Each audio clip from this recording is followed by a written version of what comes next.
Canon in D really needs no introduction, and a lot of people have been asking for it, so here it is finally. It's been a long time coming. Let me play the first 20 seconds or so of the music, give you a sense of it and the particular arrangement that we're doing, and then I'll jump it from the beginning and I'll break it apart so that you can learn it alongside me, so you can learn it yourself. Here it is, the Canon in D by Pachelbel.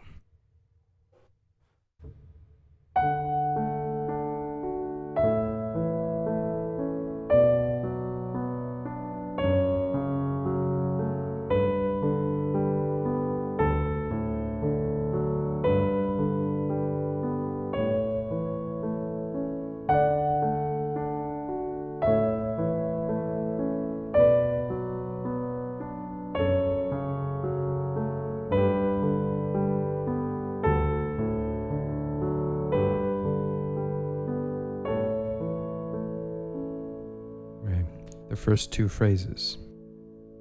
The nice thing about this music is that the left hand, it cycles through a lot of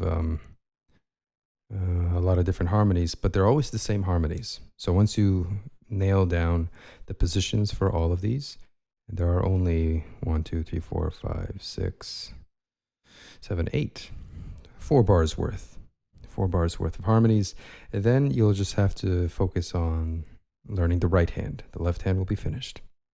I think we should nail down the left hand first. Yeah. And then we can play around with the melody.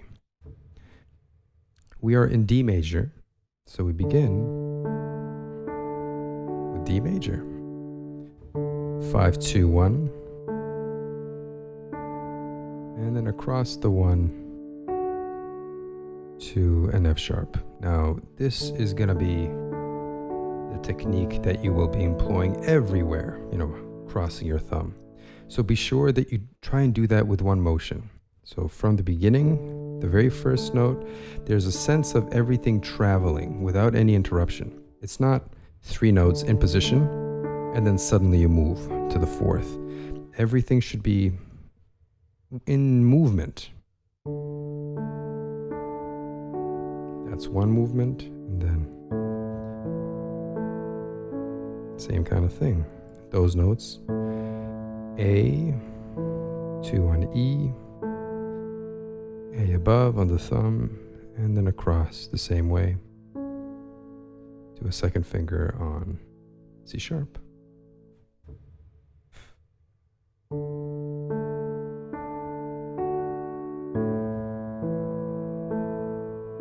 Next, B. Same fingering, 5, 2, 1, across the thumb to D.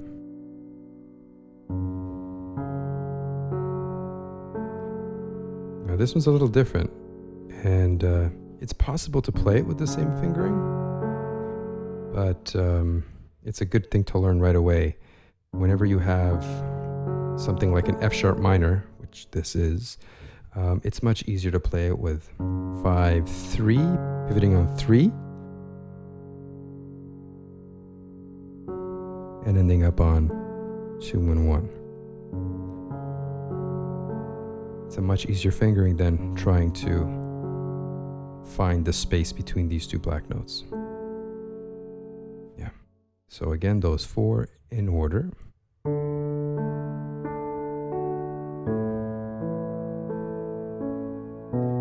Each one is one movement.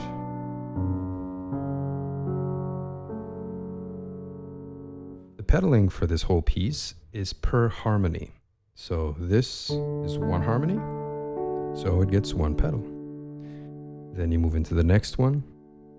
You change on the first note of the next harmony. Change. Same thing moving on. Change. Change. And what I mean by change is lift and reapply the pedal.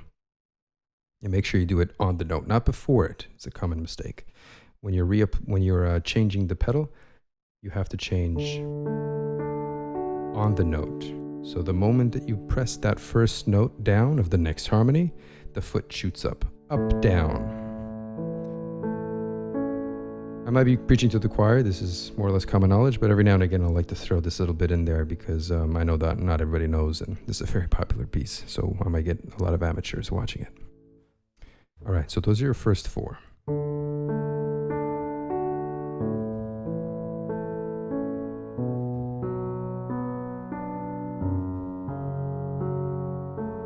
Each one gets a pedal. Moving on. We then go to G major locally. Same fingering. 5, 2, 1. Across the thumb to a 2. All in one motion. Next. That's D major, the same one you started with, but an octave lower.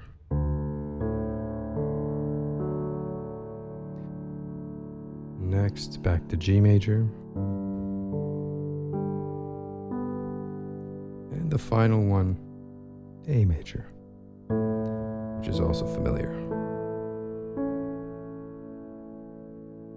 That's your skeleton, your harmonic skeleton, all the way through. The piece is in 4/4 time, at least, I mean, it is. I don't think that this arrangement has anything to do with a change in time signature. But yeah, 4/4 time. What we're playing here are eighth notes, which means when you count it out, you'll have 1 and 2 and 3 and 4 and 1 and 2 and 3 and 4 and 1 and 2 and 3 and 4 and 1 and 2 and 3 and 4 and then as we travel into the next bar, it's the same thing, etc., etc. Cool. So there's the left. I'd recommend taking as much time as you need to really nail down the left hand. One small detail, when you're moving from one harmony, one position, say this, moving from this to the next one, try and make it so that the last note of one grouping is like a bridge to the next one. You see? So that it doesn't feel like you have to then scramble to find it. Make it feel as though the last note of one grouping connects to the beginning of the next grouping, right? Bo-dum. Ba-dum. Ba-dum. So there's always a feeling of transition moving from one to the other. If you don't have that feeling, it'll always feel as though you're looking for the group, like there's as if they don't have any relationship to one another. As far as piano technique goes, it always feel like you're fishing. Okay, that's pretty good. Simple enough. Now the right hand. We begin simply. So let's nail down what the right hand is up to here. 5 on F sharp for the first grouping of the left hand. Then you just begin descending note by note. 4 on E, 3 on D, 2 on C sharp,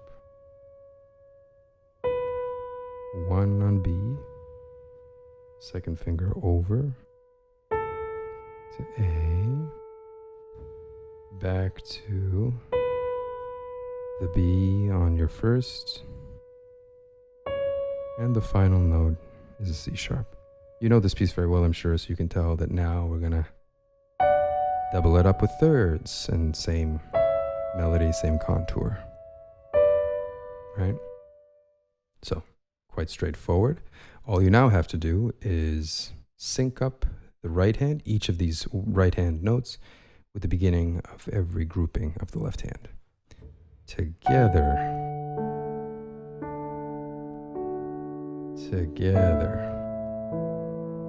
Take your time, find it. Together. Don't be rushing any of this. Find it when you find it, and arrive gently and with control.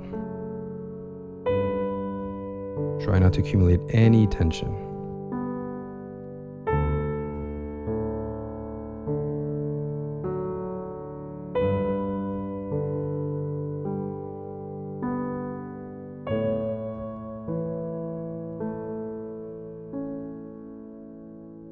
Very intuitive. So once you've learned the right hand, putting it together should be pretty straightforward.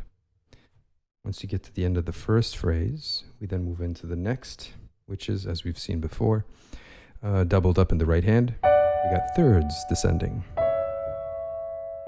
And these are called thirds because this is an interval of a third, either a major third or a minor third, but they're all thirds. So.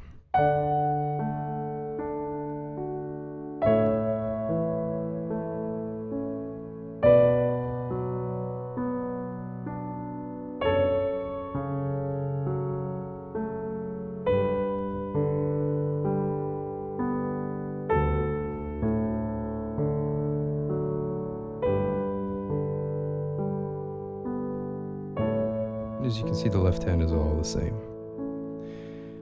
So in the next part of the tutorial, I'll say a few words about the right hand here. I'll go into some detail about how to control these thirds. You have to voice one note over the other, and then we'll head further into the piece. But I think we have a good solid base that we're starting from for now. So let's continue forward. See you in just a bit.